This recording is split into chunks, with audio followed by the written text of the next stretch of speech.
আমার প্রিয় মা বোন, এবার আপনাদের উদ্দেশ্যে আমি কোরআন এবং হাদিসের আলোকে 11টি বিশেষ নাসিহা পেশ করতে চাই, যেগুলো আপনাদের জীবনকে আলোকিত করবে, দুনিয়াতে আপনাদেরকে মর্যাদার আসনে আসীন করবে, আর আখিরাতে আল্লাহ তাআলার কাছে আপনারা প্রিয় বান্দী হিসাবে উপস্থাপিত হবেন।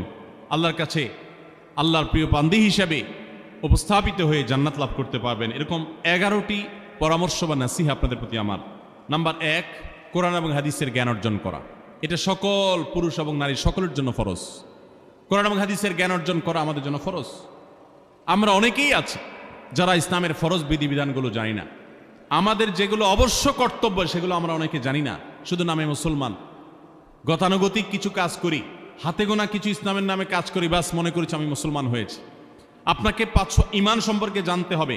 আপনার ঈমান কিভাবে আনতে হবে, কি কোন কোন বিষয়ের প্রতি বিশ্বাস থাকতে হবে, কি বিশ্বাস থাকতে হবে, আল্লাহ সম্পর্কে বিশ্বাস থাকতে হবে। ঈমান সম্পর্কে অনেক ভুল ধারণা আমাদের আছে। আমরা আল্লাহ সম্পর্কে বিস্তারিত জানি না, আখিরাত সম্পর্কে জানি না, নবী রাসূল সম্পর্কে জানি না। এগুলো সম্পর্কে সঠিক জ্ঞান অর্জন করতে হবে। ৫ ওয়াক্ত নামাজ এর বিধিবিধানগুলো, কখন কোনটা পড়তে হয়, ওয়াক্ত কখন থাকে কখন যায়, অনেক মহিলা আছেন জানেন না, অনেক নারীরা আছেন, অনেক পুরুষরা আছেন জানেন না।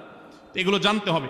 ইসলামকে জানাটা অনেক গুরুত্বপূর্ণ। আর জানার জন্য কোরআনে কারীম বুঝে পড়বেন, হাদিস বুঝে পড়বেন, মাসলা মাসাইলের বই পুস্তক বুঝে পড়বেন ওলামাদের তত্ত্বাবধানে থেকে, এবং কোরআন এবং হাদিস শেখার যত ভালো আয়োজন উদ্যোগ আছে সেগুলোতে শামিল হবেন, জ্ঞান অর্জন করবেন। এটা ইসলামের গুরুত্বপূর্ণ একটা ব্যাপার। জ্ঞান অর্জন যদি না করেন তাহলে আপনি ইসলামের কোনো কাজ করতে পারবেন। ইসলামের সব কিছুর আগে হলো জ্ঞান অর্জন করা। সব কিছুর আগে ইসলাম সম্পর্কে ইলম অর্জন করতে হবে, কোরআন হাদিসের নলেজ অর্জন করতে হবে। নাম্বার 2, 5 ওয়াক্ত নামাজ। নবী সাল্লাল্লাহু আলাইহি সাল্লাম জান্নাতে, মেয়েদের জান্নাতে যাওয়ার শর্টকাট যে সিলেবাস দিয়েছেন, শর্টকাট যে ওয়ে বলেছেন, 4টা শর্ত দিয়েছেন। এর মধ্যে থেকে একটা হলো 5 ওয়াক্ত নামাজ ঠিকঠাক মতো যদি আদায় করেন। অনেক মহিলারা আছেন জোহরের নামাজ আসরের সময় গিয়ে আদায় করেন, আসরের কাছাকাছি আদায় করেন, কারণ গৃহস্থলী কাজে ব্যস্ত থাকেন, রান্নাবাড়ার কাজে ব্যস্ত থাকেন, গা গোসল নিয়ে ব্যস্ত থাকেন। করছি করে এই রান্নাবাড়া করা, সবাইকে খাবার দাবার দেওয়া, ছেলে মেয়েকে খাবার দাবার দেওয়া, ঘর ইত্যাদি মোছা ধোয়া, এগুলো করতে করতে, নিজের গোসল টোসল করতে করতে 3টা 3:30 বেজে যায়। অনেক সময় আসর ওয়াক্তের কাছাকাছি গিয়ে তারপর জোহর নামাজ আদায় করেন। খুবই গর্হিত একটা কাজ। আমার মা বোনরা সতর্ক থাকবেন এ ব্যাপারে, যে নামাজ সময় মতো আদায় করতে হবে। শয়তান আপনাদেরকে একটা ভুল কথা বলে ধোঁকা দেয়, সেটা হলো যে আমি রান্নাবাড়া করছি যে পোশাকে, এই পোশাকে কিভাবে নামাজ পড়বো, তাহলে আমি গোসল টোসল করে একটা নামাজ পড়বো। আর গোসল তো আর সহজে করা হয় না। রান্না বাড়ার পরে সবাই বাড়ায় খাওয়াই দেওয়া, এরপরে ঘর দুয়ার পরিষ্কার করা, এরপরে সব কাজ শেষে গোসল করা, তারপরে গোসল করে এসে নামাজ পড়া, এসব করতে করতে শয়তান আপনার নামাজটা অনেক পিছায় দেয়। মনে রাখবেন, আপনি যে পোশাকে কাজ করতেছেন ওই পোশাকে যদি দুর্গন্ধ না থাকে, খারাপ না থাকে, ভালো পোশাক হয়, তো ওই পোশাকে আপনি নামাজ পড়তে পারবেন। দুর্গন্ধ থাকলেও শরীরকে ফ্রেশ করার ব্যবস্থা আছে, আপনি ফ্রেশ করে আপনি নামাজে দাঁড়ায় যাবেন। এরপর নামাজ পড়ে বাকি কাজ করবেন। কাজকে বলবেন না যে নামাজকে বলবেন না যে আমার অনেক কাজ আছে, এগুলো শেষ করে নামাজ পড়বো। শয়তান আমাদেরকে ধোঁকা দেয়। এই জন্য মা বোনরা 5 ওয়াক্ত নামাজ সময় মতো আদায় করবেন, ঠিকঠাক মতো আদায় করবেন। অনেক মা বোনরা আপনারা নামাজ পড়েন, নামাজ হয় না। বাংলাদেশে বেশিরভাগ মহিলাদের, নারীদের মধ্যে একটা ভুল আছে নামাজ প্রসঙ্গে, সেটা হলো যে নামাজের মধ্যে সতরটা ভালো করে ঢাকেন না। সতর কি? মেয়েদের নামাজের মধ্যে মুখমণ্ডল ছাড়া, 2 হাতের কবজি ছাড়া তাদের মাথা থেকে পা পর্যন্ত পুরো শরীর তারা ঢেকে রাখবে। আজকাল নামাজের ওড়না পাওয়া যায়, এই ওড়নাগুলো পড়লে এই মুখমণ্ডল ছাড়া 2 হাত এক সহকারে ঢাকা থাকে, এভাবে ঢেকে রাখতে হবে। আপনি যদি নামাজ পড়েন, আপনার গলা দেখা যায়, আপনার কাঁধের কিছু অংশ দেখা যায়, চুল দেখা যায়, আপনার হাতের কনুই দেখা যায়, তাহলে সেক্ষেত্রে কিন্তু আপনার নামাজ হবে না। যদি আপনার পুরো নামাজ জুড়ে এরকম খালি থাকে এগুলো, তাহলে নামাজ হবে না। অনেক বোনরা এটা জানেন না, তাহলে নামাজটা ঠিকঠাক মতো পড়তে হবে। জান্নাতে যাওয়ার জন্য এটা পূর্ব শর্ত, নাম্বার 2। নাম্বার 3, রমজান মাসে রোজা রাখা। রোজা রাখার ক্ষেত্রে আলহামদুলিল্লাহ মা বোনরা রাখেন সাধারণত। মিথ্যা শেকায়েত, মানুষের পিছনে সমালোচনা করা, এগুলো করলে গীবত নষ্ট হয়ে যায়। মুখ খারাপ করা, গীবত, এগুলো করলে রমজান নষ্ট হয়ে যায়, রোজা নষ্ট হয়ে যায়। এগুলো করা যাবে না, এগুলোতে বেঁচে থাকতে হবে। সেই সাথে অনেক মা বোন আছেন, একটু সন্তান গর্ভে আসছে কিন্তু সন্তান দুধ কিংবা সন্তান দুধ পান করে, এই অজুহাত দিয়ে তিনি দেখা যায় যে রমজানের রোজা ঠিক মতো রাখেন না। এটা ভুল। বরং সামান্য একটু ঠুনকো অজুহাতে রমজানের রোজা বাদ দেওয়া যাবে না। যতক্ষণ পর্যন্ত শক্তি সামর্থ্য আছে রমজান রোজা ঠিক মতো রাখতে হবে। নাম্বার 3। 4 নম্বর হলো স্বামীর আনুগত্য করা। আমি সবসময় বলি এটা হলো মহিলাদের জন্য তিতা করল্লার আমল। তিতা করল্লা দিয়ে জুস বানায় খাওয়ানো, এটা যেরকম কষ্টের কাজ মানুষের জন্য, ঠিক একইভাবে মহিলাদের জন্য স্বামীর কথা শোনাটা এরকম কষ্টের কাজ। অনেক মহিলা আছে নামাজ পড়তে রাজি আছি, রোজা রাখতে রাজি আছি, তাসবিহ তাহলিল করতে রাজি আছি, কোরআন পড়তে রাজি আছি, মগর পুরুষের স্বামীর কথা শুনবো না। কেন তার কথা শুনবো কেন? আমি কি কম বুঝি? এই মানসিকতা আজ পশ্চিমা অপসংস্কৃতির যে ছোঁয়া আমাদের সমাজে এসেছে, লেগেছে, এটার কারণে আমাদের মা বোনদের মধ্যে তৈরি হয়েছে। এটা কখনো আমাদেরকে সুখী করতে পারে না।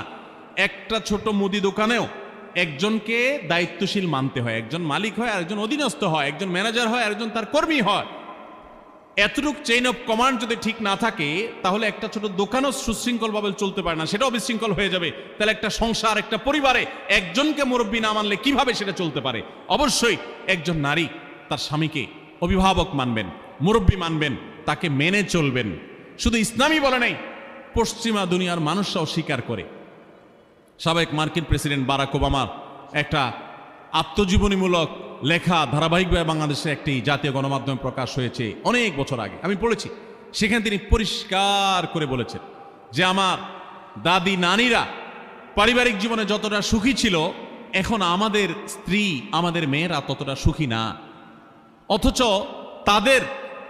তাদের এত বেশি শাড়ি চুড়ি, এত বেশি সাজগোজ, এত বেশি সুখ সমৃদ্ধির উপকরণ ছিল না আজকের মেয়েদের যতটা আছে। পারিবারিক শান্তি তখন যতটা ছিল, এখন তার ধারে কাছেও নেই। এর অন্যতম কারণ হলো এটি যে আমরা পশ্চিমা অপসংস্কৃতির ছোঁয়ায় পড়ে শয়তান আমাদেরকে অতিরিক্ত স্বাধীনতার নাম দিয়া আমাদেরকে বলগাহীন স্বাধীনতার পথে নিয়ে গেছে, যেটা আমাদের ধ্বংস ডেকে এনেছে। এজন্য একজন গার্ডিয়ান, একজন অভিভাবক পরিবারে থাকতে হবে, তাকে মানতে হবে। আপনি নারী হিসাবে আপনার স্বামীটাকে যদি মনে হয় একটু বোকা কিসিমের, সে বুঝে না, আপনি অবশ্যই ডেফিনেটলি আপনি তাকে বুঝাবেন, আপনি তাকে আপনার মতামত বলবেন, তারও কর্তব্য আপনার মতামত গ্রহণ করা। কিন্তু এর মানে এই না যে আপনি তাকে ডিনাই করবেন, পাত্তা দিবেন না, অবজ্ঞা করবেন, তার কাছে জিজ্ঞেস করা ছাড়া যেদিক সেদিক যাবেন, যা খুশি তা করবেন, এটা উচিত না। আপনার জান্নাতে যাওয়ার প্রয়োজনে ওই যে তিতা করল্লা বলেছি, সে যদি কোনো দিক থেকে তাকে মানতে আপনার কষ্ট হয়, আপনার থেকে সে পিছিয়ে আসে বুদ্ধিতে জ্ঞানে, তারপরে একটু কষ্ট করে ঢোক গিলেন, একটু কষ্ট করে সবর করেন, শুধুমাত্র জান্নাতের আশায় আল্লাহ তাআলা আপনাকে মর্যাদা দিবেন, দুনিয়াতে বড় করবেন, আখিরাতে বড় করবেন। অনেক সময় দেখা যায় পুরুষতান্ত্রিক সমাজে আমাদের দেশে দেখা যায় যে পুরুষদের নানা অনাচারে মেয়েরা অতিষ্ঠ হয়। একটু সবর করেন, সন্তান সন্ততি বড় হবে, তখন আর পুরুষের এই সমস্ত জুলুম থাকবে না, পুরুষ তখন দৌড়ের উপরে থাকবে। এই বাস্তবতা আমরা প্রত্যেকটা মানুষ উপলব্ধি করার কথা। অতএব মেয়েদের, মুসলিম নারীদের অত্যন্ত গুরুত্বপূর্ণ আরেকটি বিষয় হলো 4 নম্বর যেটি বললাম, স্বামীর আনুগত্য করা। যতটুকু সম্ভব তার সর্বোচ্চ আনুগত্য করার চেষ্টা করতে হবে, যতক্ষণ তিনি কোরআন হাদিসের কথা বলেন। স্বামী যদি কোনো অন্যায় কথা করতে বলেন, তাহলে তখন আর তার কোনো কথা শোনা যাবে না। নাম্বার 5, একজন মুসলিম নারীর জন্য তার ইজ্জতের হেফাজত অত্যন্ত গুরুত্বপূর্ণ ব্যাপার। এমন একটা সমাজে আমরা বসবাস করতেছি, পাঠ্য বইয়ে শিক্ষার নামে আমাদের সন্তানদের চরিত্র নষ্ট করে দেওয়া হচ্ছে, বিবাহ বহির্ভূত সম্পর্ক করতে তাদেরকে উস্কানি দেওয়া হচ্ছে, শিক্ষার নামে কুশিক্ষা দেওয়া হচ্ছে, যার কারণে আমার সন্তান নষ্ট হয়ে যাচ্ছে। এই জন্য আমি বলি, এমন যুবক, এমন যুবতী আজকাল সোনার হরিণ হয়ে গেছে। হাজারে 2-4 জন 10 জন যুবক পাওয়া যাবে কিনা সন্দেহ, যেই যুবক বুকে হাত রেখে বুক টান টান করে আল্লাহর শুকরিয়া আদায় করে বলতে পারবে তার যৌবনে কোনো হারাম স্পর্শ সে করে নাই, কোনো হারামের কাছে সে যায় নাই, তার চরিত্রকে সে হেফাজত করেছে, কোনো গুনাহে সে লিপ্ত হয় নাই, এরকম কথা বলার মতো যুবক খুব বেশি নাই আমাদের সমাজে। ধ্বংস করে ফেলা হয়েছে বিনোদনের নামে, শিক্ষার নামে, নানা নামে। এগুলো আমাদের দেশের সংস্কৃতি ছিল না। এদেশের মুসলমান তো বটে, এদেশের হিন্দুরাও পারিবারিক এই বন্ধনের মধ্যে থেকে তারা তাদের চরিত্রকে হেফাজত করে, বৈবাহিক সম্পর্ক ছাড়া কোনো প্রকার সম্পর্কের মাধ্যমে তাদের যৌন আকাঙ্ক্ষাকে মেটায় না। এটা এদেশের মাটির, এদেশের কালচার, এদেশের মানুষের কালচার, এদেশের সকল ধরনের মানুষের কালচার, কিন্তু এদেশের সেই সংস্কৃতিকে ধ্বংস করে দেওয়া হচ্ছে ছোট ছোট বাচ্চাদের বইয়ে এই বিবাহ বহির্ভূত সম্পর্কের কথা বলে। এই জন্য সচ্চরিত্র এখন সোনার হরিণ হয়ে গেছে। নবী সাল্লাল্লাহু আলাইহি সাল্লাম বলেছেন, মাইয়াজমান লি মা বাইনা লিহিয়াইহি ওয়া মা বাইনা রিজলাইহি আদমান লাহুল জান্নাহ।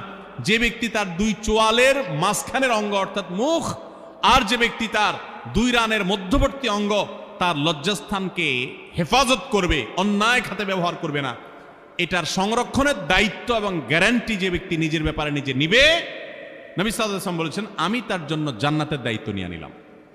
যে এটা 2টার দায়িত্ব নিতে পারবে, আমি তার জান্নাতের দায়িত্ব নিলাম।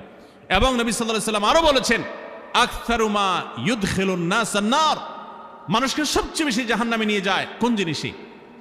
আল ফামু আল ফরজ, এই দুটি অঙ্গ, মুখ এবং লজ্জাস্থান। এই জন্য মা বোনরা, অনেকে আপনাদেরকে অনেক প্ররোচনা দিবে, অনেক গুনাহের পথে আহ্বান করবে। আপনাদের মেয়েরা স্কুল কলেজে পড়তে গেলে সেখানে অনেক অন্যায় আবেদন শুনবে, হারামের আহ্বান শুনবে। তাদেরকে সুশিক্ষা দিবেন যে আল্লাহ তাআলা তোমাকে যে চরিত্র দিয়েছে, যৌবন দিয়েছে, এটাকে যেখানে সেখানে ব্যবহার করলে হবে না। কিয়ামতের ময়দানে যুবকদেরকে আলাদা করে জিজ্ঞাসা করা হবে, তোমার যৌবনকালে কি করছো সেটা বলো, বুড়া বয়সে এসে কি করছো এটা ইম্পর্টেন্ট না, যৌবনকালে কি করে আসছো সেটার হিসাব দাও। যৌবনকে হেফাজত করার গুরুত্ব এত বেশি, আল্লাহ আলাদা করে জিজ্ঞাসা করবেন। এই জন্য মা বোনদের কর্তব্য তাদের মেয়েদেরকে, ছেলেদেরকে অসৎ চরিত্রতা থেকে হেফাজত করবেন, সংরক্ষণ করবেন, তাদেরকে বুঝাবেন, তাদেরকে সেভাবে বড় করবেন যে বিয়ে শাদীর মাধ্যমে, সাংসারিক জীবনের মাধ্যমে তোমরা তোমাদের এই জীবনকে তোমরা উপভোগ করবে। আল্লাহ তাআলা তোমাদের জন্য যে নেয়ামত রেখেছেন সেই নেয়ামত তোমরা পাবে, কিন্তু অবৈধ উপায়ে কখনো তোমরা সেদিকে পা বাড়াবে না। যারা বাড়ায় তাদের দুনিয়াতেই ধ্বংস হয়, আখিরাত তো আছেই। এই অবৈধ সম্পর্ক করে সুখে থাকে খুব কম মানুষ। যারা যত বেশি এই জগতে যায় তারা তত বেশি অসুখী থাকে দাম্পত্য জীবনে। অতএব একজন নারী, তার 5 নম্বর গুরুত্বপূর্ণ বিষয় হলো তার ইজ্জতের হেফাজত, লজ্জাস্থানের হেফাজত এবং তার চরিত্রের হেফাজত। আল্লাহ তাআলা আমাদের মা বোনদেরকে সেই তৌফিক দান করুন। অনেক সময় দেখা যায় যে সবই ঠিক আছে, আপনি সোশ্যাল মিডিয়াতে পুরুষের ছবি দেখে, ভিডিও দেখে আপনি হারাম আনন্দ পাচ্ছেন। আপনি ইমোতে, হোয়াটসঅ্যাপে, মেসেঞ্জারে বিভিন্ন পুরুষের সাথে অপ্রয়োজনীয় চ্যাটিং করছেন, কথা বলছেন, এবং সেখানে এই বেহুদা কথা থেকে অনেক অনাচার হয়ে যায়, অনেক সংসার ভেঙে যায়, অনেক পরকীয়া হয়, অনেক সংসার ধ্বংস হয়। এই জন্য আল্লাহ বলেছেন আল্লাহ তাকরাবুজ জেনা, জেনার কাছেও যেও না, চ্যাটিংই করতে যেও না, কারণ করতে গেলে তুমি ডুবে যাবা, পরে ফিরে আসতে পারবা না। ভয়ঙ্কর এক গুহা এবং ভয়ঙ্কর এক জগৎ। তো এই পথ থেকে আমাদেরকে বেঁচে থাকতে হবে। আল্লাহ আমাদের তৌফিক দান করুন। নাম্বার 6, মা বোনদের জন্য গুরুত্বপূর্ণ বিষয় হলো সন্তানদের লালন পালন করা। আপনি বাজার থেকে 2-4 কেজি আম কিনে খাইছেন, এটাতে আপনি যতটা সুখী হতে পারবেন, আপনি যদি একটা আমের গাছ লাগাই দিতে পারেন তাহলে তার চাইতে অনেক বেশি সুখী হতে পারবেন, আপনি বেশি লাভবান হবেন, আপনি মনকে মন আম খেতে পারবেন, আপনার বংশধররা খেতে পারবে। নিজে আমল তো করবেনই মায়েরা, বোনেরা, পাশাপাশি সন্তানদেরকে যদি আল্লাহ ভীরু বানান, মুত্তাকি বানান, পরহেজগার বানান, কোরআন হাদিস শিখান, তাদেরকে যদি পর্দা শিখান, তাদেরকে যদি চরিত্রের হেফাজত শিখান, তাদেরকে যদি ভালো মানুষ বানানো শিখান, তাহলে আপনি আম গাছ লাগানোর মতো ফলের গাছ লাগাই গেলেন, সওয়াবের গাছ লাগাই গেলেন, দুনিয়া থেকে চলে যাবেন। নেক সন্তানের আমল যেগুলো আপনি শিখাই দিয়ে গেছেন, এগুলোর সব আপনি পেতে থাকবেন। ছেলেটাকে সূরা ফাতিহা নিজে শিখাবেন, মেয়েটাকে সূরা ফাতিহা নিজে শিখাবেন, নিজে ভালো করে শিখবেন। তাহলে কিয়ামত পর্যন্ত, মরণ পর্যন্ত এই ছেলে যতবার সূরা ফাতিহা পড়বে প্রত্যেক নামাজে আপনি কিন্তু সওয়াব পেয়ে থাকবেন, কারণ আপনি শিখাই দিয়ে গেছেন, আপনি শুরুটা করে দিয়ে গেছেন। এই জন্য মা বোনদের জন্য সন্তানদের লালন পালন করা, সন্তান দুধে ভাতে আছে কিনা, ভালো জামা কাপড় পরছে কিনা, এর চাইতে ইম্পর্টেন্ট হলো সন্তান আমার নামাজ পড়ছে কিনা, সন্তান আমার আল্লাহকে চিনে কিনা, সন্তান আমার কোরআন হাদিসের শিক্ষা পেয়েছে কিনা। সন্তান একজন স্কুলে যায় না, তার জন্য আমার মাথা খারাপ হলে, সন্তান একজন নামাজ পড়ে না এক ওয়াক্ত, তার জন্য আরো বেশি মাথা খারাপ হতে হবে। তাহলে আপনি দায়িত্বশীল মা হতে পারবেন, দায়িত্বশীল বাবা হতে পারবেন। মনে রাখবেন নবী সাল্লাল্লাহু আলাইহি ওয়াসাল্লাম বলেছেন, প্রত্যেকটা শিশু জন্মগ্রহণ করে ভালো মানুষ হয়ে, কেউ জন্মগতভাবে খারাপ হয় না, ডাকাত হয়ে জন্মায় না, তবে তার মা বাপ তাকে নষ্ট করে। কারণ মা বাপ তাকে ঠিক মতো লালন পালন না করে, ভালো পরিবেশ দেয় না, খারাপ ছেলেফেলের সাথে মিশে, তখন সে নষ্ট হয়। এই জন্য আপনার দায়িত্ব সন্তান কার সাথে মিশছে, কোথায় যাচ্ছে, কি করতেছে, মোবাইলে কি দেখছে, সন্তানকে সময় দেন, মোবাইল টিপাটিপি বন্ধ করেন, তাদেরকে নিয়ে বসেন, তাদেরকে কথা শোনান, কোরআন হাদিস পাঠ করে শোনান, তাদেরকে ভালো পরিবেশ দেন, ভালো ফ্যামিলির, দিনদার ফ্যামিলির বাচ্চাদের সাথে তাদেরকে মিশান। ইনশাআল্লাহ আপনি আল্লাহর কাছে এর জন্য উত্তম বিনিময় পাবেন, সওয়াব পাবেন। নাম্বার 7, মা বোনরা, বিশেষ করে আপনাদের জন্য গুরুত্বপূর্ণ হলো কৃতজ্ঞতা আদায় করবেন। পুরুষদের জন্য গুরুত্বপূর্ণ, কিন্তু মা বোনদের জন্য বিশেষ গুরুত্বপূর্ণ এই জন্য যে নবী সাল্লাল্লাহু আলাইহি ওয়াসাল্লাম বলেছেন, তিনি জাহান্নামে নারীদেরকে যে দেখেছেন, তাকে যে দেখানো হয়েছে মেরাজে, যে প্রচুর সংখ্যক নারীরা জাহান্নামে, এর অন্যতম একটা কারণ ছিল নেয়ামতের নাশকরি করা। পুরুষদের মধ্যেও নাশকরির কারণে বহু পুরুষ জাহান্নামে যাবে। মা বোনরা, স্বামী এবং নিজের জগতে যতটুকু আল্লাহ তাআলা দিয়েছেন এতটুকুর উপর শুকর আদায় করবেন। আপনার স্বামী মানুষটা হয়তো মুখটা খারাপ, কিন্তু তার শরীরটা ভালো আছে, সে আপনাকে উপার্জন করে এনে খাওয়ায়। অনেক মহিলা আছে, তার স্বামী হয়তো অ্যাক্সিডেন্ট করে পঙ্গু হয়ে গেছে, সে হয়তো বিছানা শুয়ে বাকি জীবন কাটিয়েছে, তার কষ্টের কোনো শেষ নেই। আপনার স্বামী হয়তো বা তার কোনো দিক থেকে দুর্বলতা আছে, আবার বহু দিক থেকে তার ভালো গুণ আছে। একই কথা পুরুষদের জন্য ইসলাম নির্দেশ করেছে যে তার স্ত্রীর একটা গুণ খারাপ দেখে যদি তার কষ্ট লাগে, তো সে চিন্তা করলে 10টা গুণ ভালো দেখবে, সেটা দেখে শুকর আদায় করা উচিত। এই শুকরিয়া আদায় করা ছাড়া পুরুষ হোক নারী হোক, কে আল্লাহর প্রিয় বান্দা হতে পারবে না। এই জন্য আল্লাহর কাছে শুকরিয়া আদায় করবেন। মায়েরা বিশেষ করে শ্বশুরের বাড়িতে যাওয়ার পর প্রথম অনেক কষ্ট হয়। আমি সবসময় বলি, শ্বশুরবাড়িতে যাওয়ার পর মেয়েরা আমাদের দেশে নানান জুলুম নির্যাতন সহ্য করতে হয়। শাশুড়ি বাঁকা চোখে দেখে, সব শাশুড়ি না, অনেক শাশুড়ি, অনেক সময় ননদরা বাঁকা চোখে দেখে, স্বামী লোকটা জ্বালায় নানাভাবে, দেবররা জ্বালায় নানানভাবে, মানুষ খোঁচাখুচি করে কষ্ট দেয়। একটু ধৈর্য ধারণ করেন, আল্লাহ তাআলা আপনার সংসারে যখন 2-4টা সন্তান দিবে, এরা যখন বড় হয়ে যাবে, এগুলো সব আপনার বাহিনী হয়ে যাবে, তখন দেখবেন ওই বুড়া আস্তে আস্তে চুপসে গেছে, বুড়ার বড় কোনো গলা নাই, বড় কোনো কথা নাই, কারণ পোলাপান সব মায়ের পক্ষে থাকে, বুড়া সব আস্তে আস্তে সাইজ হয়ে যায়। এই জন্য মা বোনরা সবর করবেন, ধৈর্য ধারণ করবেন, খবরদার ধৈর্য হারা হবেন না, শুকর আদায় করবেন। নাম্বার 8, কখনো মুখ খারাপ করবেন না, গালিগালাজ করবেন না, অভিশাপ দিবেন না। অনেক সময় পোলাপান একটু উল্টাপাল্টা করলে তাদেরকে অনেক মা অভিশাপ দিয়ে দেন, গজব ঠাডা দিয়ে দেন, বদদোয়া করেন, মুখ দিয়ে খারাপ কথা বলে ফেলেন। এগুলো খুব খারাপ জিনিস। নবী সাল্লাল্লাহু আলাইহি ওয়াসাল্লাম বলেছেন, যদি কাউকে গজব ঠাডা দেওয়া হয় তো এটার উপযুক্ত না হলে যে দেয় তার উপরে এসে পড়ে, এরকম ভয়াবহ একটা বিষয়। এই জন্য কোন অবস্থাতে এগুলো যেন না হয়। এবং মেয়েদের জাহান্নামে যাওয়ার অন্যতম, বেশি জাহান্নামে যাওয়ার অন্যতম একটা কারণ এটাও যে তাদের মধ্যে, অনেকের মধ্যে, আমি সবার কথা বলছি না, যে এই ধরনের গালিগালাজ করা, অভিশাপ দেওয়ার বৎসভাব আছে। এই বৎসভাব বহু পুরুষের মধ্যেও আছে, সবাইকে ছাড়তে হবে। নাম্বার 9, আত্মীয়তার বন্ধন রক্ষা করার পরে দায়িত্বশীল হতে হবে। স্বামীকে স্বামীর ভাই বোনের সাথে সম্পর্ক ভালো রাখতে কখনো বাধা দিবেন না। অনেক মহিলা আছে বোকার মতো কাজ করে।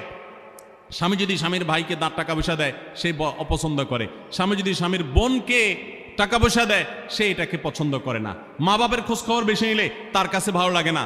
এই মহিলা হলো নির্বোধ। কেন নির্বোধ? কারণ নবী সাল্লাল্লাহু আলাইহি ওয়াসাল্লাম বলেছেন যে মান সাররাহু আন ইউবসাতালাহু ফি রিজকিহি আও ইউনসালাহু ফি আথারি ফালিয়াসিল রাহিমা, যে ব্যক্তি চায় তার রিজিকে আল্লাহ বরকত দেখ, তার হায়াতে বরকত দেখ, সেই জন্য রক্ত সম্পর্কে আত্মীয়দের সাথে সম্পর্ক বেশি ভালো রাখে। তাহলে আপনার স্বামীর রিজিক বেশি হোক, টাকা পয়সা বেশি হোক, তার হায়াতে বরকত হোক, এটা যদি আপনি চান তাহলে আপনি বরং তারা উৎসাহিত করা উচিত। তোমার ভাইটার খবর নাও, তোমার বোনটার বাড়িতে যাও, তোমার মা বাপের খেদমত করো, তাদের সাথে যত সম্পৃক্ত থাকবে আপনার স্বামীতে আল্লাহ তাআলা তত বরকত দান করবেন। এই জন্য তাকে সেটা করবেন। আবার পুরুষ দ্বারা উচিত মেয়েদেরকে সুযোগ দেওয়া, তারা তাদের বাপ, মেয়েরও তো কর্তব্য আছে তার বাপ মার প্রতি, বাপ মার খেদমত করবে, বাপ মার জন্য হাদিয়া তোফা দিবে। অনেক পুরুষরা আছে মেয়েদের পাওনা অধিকারই দেয় না, হাদিয়া তোফা কোত্থেকে দিবে, তাদের মহরটাই দেয় না, তাদের হাত খরচ দেয় না। আলাদা কিছু হাত খরচ দেওয়া উচিত, যে তার মতো সে খরচ করবে, তার মা বাপের জন্য খরচ করবে। এগুলোর বিনিময়ে আমরা আল্লাহর কাছে জান্নাত পাবো। অতএব এই আত্মীয়তার সম্পর্ক রক্ষা করা গুরুত্বপূর্ণ। নাম্বার 10, সাদাকা করবেন। সাদাকা জাহান্নাম থেকে মুক্তির কারণ। নবী সাল্লাল্লাহু আলাইহি ওয়াসাল্লাম জাহান্নামের পরে সতর্ক করেছেন আপনাদেরকে, আমাদের সবাইকে। অতএব সাদাকা দিলে জাহান্নাম থেকে মুক্তির একটা পথ আমরা পাই, সুগম হয়। এবং নবী সাল্লাল্লাহু আলাইহি ওয়াসাল্লামের সময় মহিলা সাহাবীরা তাদের গহনা খুলে আল্লাহর রাস্তায় দান করতেন। এজন্য মসজিদ, মাদ্রাসা, বিভিন্ন গুরুত্বপূর্ণ যে দানের খাতগুলো আছে সেগুলোতে বেশি বেশি দান করবেন, বেশি বেশি আল্লাহর রাস্তায় ব্যয় করবেন, যতটুকু তৌফিক আছে ততটুকু। এখন মহিলারা দান করবে কোত্থেকে? পুরুষরা মহরের টাকাই পরিশোধ করে না, বেচারে দান করবে কোত্থেকে? এই জন্য পুরুষরা দায়ী হবে। এবং মহিলারাও তাদের মহরের টাকা যেন অনাদায় না থাকে, তারা যেভাবে চেষ্টা করলে হয় সেভাবে চেষ্টা করবেন। এবং তাদের হাত খরচ আলাদা দেওয়া উচিত, এবং তারা পর্দার মধ্যে থেকে তাদের মতো উপার্জনও করতে পারেন, সেটাও শরীয়ত তাদের জন্য সুযোগ রেখেছে। যেভাবে হোক তারাও সাদাকার চেষ্টা করবেন। 11 নম্বর সর্বশেষ হলো সময়ের অপচয় করবেন না। এখন এমন একটা সময় চলছে, বেশিরভাগ মানুষ জাহান্নামে যাবে যেই কারণে, আজকের যুগে সবচেয়ে বেশি আমরা বিপদগামিতার মুখে যাচ্ছি যে কারণে, সেটার অন্যতম হলো এই স্মার্টফোনের অপব্যবহার। আমরা অনেকে আছি টেলিভিশনের বিভিন্ন সিরিয়ালে আসক্ত, অনেকে আছি বিভিন্ন নাটক সিনেমায় আসক্ত, অনেকে আছি ফেসবুক এবং ইউটিউব এগুলোতে আসক্ত। বিশেষ করে মা বোনদেরকে বলছি, অনেকেই আছেন এখনো রিমোট ছাড়া তার পেটের ভাত হজম হয় না, সারাদিন রিমোট হাতে বসে থাকেন, একটার পর একটা সিরিয়াল এবং চ্যানেল পাল্টাতে থাকেন। মনে রাখবেন, সফল ইমানদার হতে হলে এই অনর্থক কাজ না ছাড়লে আপনি সফল ইমানদার হতে পারবেন না। অনেকে নামাজও পড়ে আবার সিরিয়ালও দেখে, অনেকে আছেন ফেসবুকে ঘন্টাকে ঘন্টা, ইউটিউবে ঘন্টা ঘন্টা সময় নষ্ট করেন। এর জন্য আল্লাহর কাছে জবাবদিহি করতে হবে। কিয়ামতের ময়দানে আল্লাহ তাআলা কয়েকটা প্রশ্ন উত্তর দেওয়া ছাড়া একজন মানুষকেও নড়তে দিবেন না। এর ভিতরে একটা হলো যে তোমার সারা জীবনে কি অর্জন করেছো। সময়ের অপচয় করা যাবে না। সময় হলো জীবনের সবচেয়ে মূল্যবান সম্পদ। অতএব আল্লাহ তাআলা আমাদের সবাইকে জীবনের এই অমূল্য সম্পদ সময়কে সংরক্ষণ করার তৌফিক দান করুন। মা বোনরা, আপনাদেরকে আমি আল্লাহর ওয়াস্তে উপদেশ করতেছি, যারা বদভ্যাস আছে ফেসবুক ইউটিউবে ঘন্টা ঘন্টা পড়ে থাকার, প্রয়োজনে এগুলো সব ডিলিট করে দেন মোবাইল থেকে। প্রয়োজনে আপনি এই মোবাইল বিক্রি করে বাটন ফোনে চলে যান।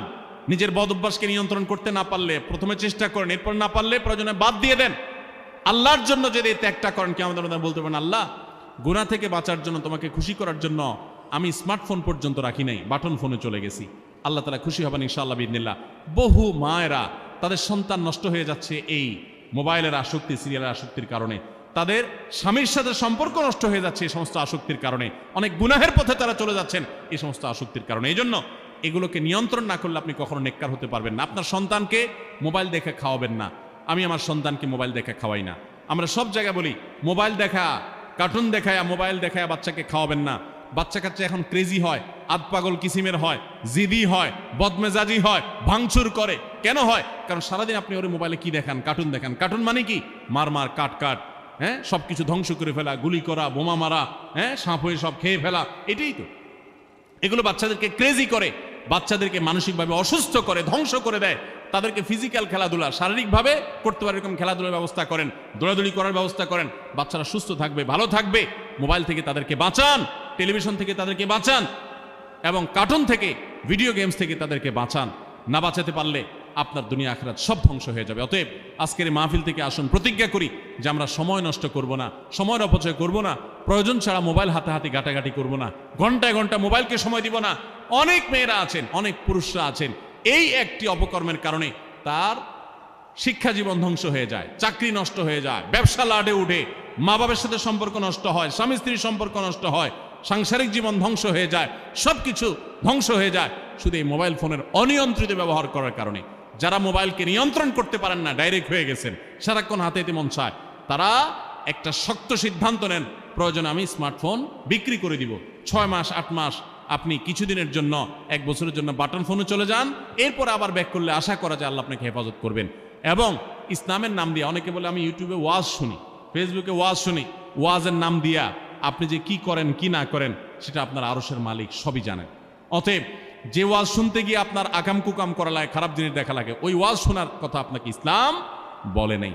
আল্লাহ তাআলা আমাদের সবাইকে সবগুলো বিষয় আমল করার তৌফিক দান করেন। আমরা আবারও বলছি, আজকে আমাদের মা বোনদেরকে লক্ষ্য করে, বিশেষ করে যে 11টি করণীয় আপনাদের জীবনকে সোনালী জীবনে পরিণত করতে পারে, আপনাদের জীবনটাকে সমৃদ্ধ করতে পারে, সুখী করতে পারে, এবং আল্লাহর কাছে আপনাদেরকে জান্নাতের উপযুক্ত করবে। কিয়ামতের ময়দানে সুন্দর হাসি, সুখের হাসি, তৃপ্তির হাসি আপনাদেরকে হাসাবে ইনশাআল্লাহ। সেই 11টি নসিহা, সেই 11টি বিষয়ের প্রথমটি হলো কোরআন এবং হাদিসের জ্ঞান অর্জন করবেন। অনেক ভালো ভালো বই আছে কোরআন হাদিস ভিত্তিক, সেগুলো পড়বেন। দিন শিক্ষার যত আয়োজন আছে সেগুলোর সাথে সম্পৃক্ত হবেন। অনলাইনে অনেক কোর্স করা যায়, সেগুলোতে আপনি সম্পৃক্ত হতে পারেন। যেভাবে হোক আপনাকে কোরআন হাদিসের কথা জানতে হবে। আল্লাহ কি বলেছেন, রাসূল সাল্লাল্লাহু আলাইহি ওয়াসাল্লাম কি বলেছেন, মাসালা মাসাইল কখন কি করা উচিত, কোরআন হাদিসে কি বলা আছে, এগুলো জানতে হবে আপনাকে। যতটুকু সম্ভব জানার চেষ্টা করবেন। নাম্বার 2, 5 ওয়াক্ত নামাজ সঠিকভাবে আদায় করবেন, সময় মতো আদায় করবেন। জোহরের ওয়াক্ত বাসার কাজ কাম শেষ করে গোসল করে একেবারে 3টার দিকে একসাথে পড়বো, এটা করা যাবে না, বরং সময় মতো আদায় করতে হবে। এবং মেয়েদের যে সতর, এই সতর ঢাকার পরে সতর্ক থাকতে হবে। পুরো শরীর, মুখমণ্ডল ছাড়া যেন ঢাকা থাকে, চুল, গলা, হাতের গোছা, কনুই, এগুলো যেন দেখা না যায়, খেয়াল রাখতে হবে। এবং নামাজ ধীরে ধীরে পড়তে হবে। অনেক মহিলা অনেক দ্রুততার সাথে নামাজ পড়েন, এবার পড়লে হবে না। নাম্বার 3, রমজানের রোজা ঠিক মতো রাখতে হবে, যথাযথভাবে রাখতে হবে। রোজা রেখে গীবত, শিকায়েত, মিথ্যা, গালমন্দ এগুলো করা যাবে না। নাম্বার 4, স্বামীর আনুগত্য করতে হবে। নিজের কাছে খারাপ লাগলেও একটু সবর করতে হবে, যতক্ষণ পর্যন্ত স্বামী ন্যায়সঙ্গত কথা বলে, অন্যায় কাজ করতে না বলে, গুনাহের কাজ করতে না বলে, ততক্ষণ পর্যন্ত তার কথা মানতে হবে। নিজের খারাপ লাগলেও মানবেন, আপনার জান্নাতের প্রয়োজনে, সুশৃঙ্খলার প্রয়োজনে, পারিবারিক শান্তির প্রয়োজনে। ইনশাআল্লাহ আপনি সুখে থাকবেন দুনিয়া এবং আখিরাত উভয় জগতে। নাম্বার 5, নিজের ইজ্জত সম্ভ্রম হেফাজত করবেন। অনলাইনে অফলাইনে কারোর সাথে হারাম সম্পর্ক করবেন না, কোনো গায়রে মানাম পুরুষের সাথে অযথা যোগাযোগ করবেন না, চ্যাটিং করবেন না, এবং সোশ্যাল মিডিয়াতে হারাম জিনিস দেখা থেকে নিজের চোখকে হেফাজত করবেন, বাঁচিয়ে রাখবেন। নাম্বার 6, নিজের সন্তানদেরকে দিন শিখাবেন, তাদেরকে কোরআন হাদিস শিখাবেন, উত্তমভাবে লালন পালন করবেন, তাদেরকে নামাজ শিখাবেন, মেয়েদেরকে পর্দা শিখাবেন, তারা যেন চরিত্রে হেফাজত করে সেই শিক্ষা তাদেরকে দিবেন। উপযুক্ত হওয়ার পর ছেলে মেয়েকে বিয়ে দিবেন, কোনোভাবে যেন হারাম সম্পর্কে না জড়ায় সেজন্য সাবধান থাকবেন। ভালো ফ্যামিলির সাথে তাদেরকে উঠা বসা করাবেন, ভালো শিক্ষা প্রতিষ্ঠানে দিবেন যেখানে দিলে তার ইমান আমল হেফাজত থাকবে। নাম্বার 7, আল্লাহর শুকরিয়া আদায় করবেন, বান্দারও শুকরিয়া আদায় করবেন। আল্লাহ যা দিয়েছেন, যতটুকু আছে স্বামীর সংসারে, আলহামদুলিল্লাহ বলতে শিখবেন, আল্লাহ তাআলা বাড়াই দিবেন ইনশাআল্লাহ। নাফরমানি, নাশুকরি করবেন না, তাহলে আপনি নিজেই ক্ষতিগ্রস্ত হবেন, কষ্টের মধ্যে থাকবেন। আর শুকরিয়া আদায় করলে আপনার নিজেরই মানসিক প্রশান্তি হবে, আল্লাহর নেয়ামত বাড়িয়ে দিবেন। নাম্বার 8, কোনো প্রকার অভিশাপ গালমন্দ করবেন না, সেটা ছেলে মেয়েকে হোক, সংসারকে হোক, স্বামীকে হোক, কোনো কিছু না, ধৈর্য ধারণ করতে হবে। পুরুষদের জন্য এই কথাগুলো প্রযোজ্য। আর নাম্বার 9, আত্মীয়তার সম্পর্ক রক্ষা করতে হবে, ছিন্ন করা যাবে না। নিজের স্বামীকে তার বাপ, তার বোন, তার মা, তার ভাই, তাদের সাথে সুসম্পর্ক বজায় রাখতে সাহায্য করবেন, বাধা দিবেন না, পারলে আরো সাহায্য করবেন, এতে আপনারই লাভ হবে। আবার স্বামীদেরও উচিত স্ত্রীকে তার পরিবারের সাথে সম্পর্ক বজায় রাখার জন্য সাহায্য করা। মেয়েদের উচিত তাদের মা, তাদের বোন, ভাই, তাদের সাথে আজকাল মোবাইলে যোগাযোগ করা যায়, খোঁজ খবর নেবেন, কথাবার্তা বলবেন। স্বামীর সংসারে আসছেন দেখে বাপের সংসার ভুলে যাবেন, সেটাও যেন না হয়, খেয়াল রাখতে হবে। নাম্বার 10, যতটুকু সম্ভব দান সাদাকা করবেন। দান সাদাকা জাহান্নাম থেকে মুক্তির কারণ হয়, সেটার জন্য সাধ্য অনুযায়ী করবেন। পুরুষরা তাদের জন্য এক্ষেত্রে হেল্প করবেন, যাতে তাদের মোহর ইত্যাদি দেওয়া, মাসে হাত খরচ কিছু দেওয়া, যাতে তারা সাদাকা করতে পারে সেই সুযোগ। আজকাল দেখা যায় অনেক মেয়েরা টাকা পয়সা পেলে মার্কেটে চলে যাবেন, কি কিনবে এটা নিয়ে অস্থির হয়ে যান। মার্কেটে আপনি যা দরকার হলে যাবেন, কেনা দরকার হলে কিনবেন, কিন্তু দানের জন্য একটা খাত রাখবেন। পারিবারিক সাদাকা বাক্স, একটা বাক্স রাখবেন, যে খুচরা টাকা পয়সা বা বিভিন্ন টাকা পয়সা ছেলে মেয়েরা রাখবে, আপনি রাখবেন, উৎসাহিত করবেন। এটা দিয়ে একটা গরিব ফ্যামিলি মুখে হাসি ফুটাবেন, একটা ভালো কাজ করবেন, পারিবারিকভাবে এরকম দানের ব্যবস্থা করবেন। বোনেরা, সর্বশেষ হলো সময় নষ্ট করবেন না সোশ্যাল মিডিয়াতে। আল্লাহর ওয়াস্তে এটা থেকে নিজেকে বাঁচাবার জন্য সংগ্রাম করেন। যারা এখনো এই রোগ থেকে বাঁচতে পারেন নাই, আল্লাহর কসম করে বলছি, দুনিয়ার জীবনটাই ধ্বংস হবে, অসুখী থাকবেন, অশান্তিতে থাকবেন, আখিরাতের ধ্বংস তো আছেই। অতএব ফেসবুক, ইউটিউব, এটা যদি আপনাকে দেখতে হয়, খারাপ কিছু যেন না আসে সেভাবে ফিল্টার করে নেবেন, এবং নিয়ন্ত্রিত নির্দিষ্ট সময়ের বেশি দেখবেন না। 10 মিনিট 10 মিনিট, সকাল দুপুর রাত, এর বেশি বিকাল, আমি এর বেশি দেখবো না। ঘন্টায় ঘন্টা টিপবেন না।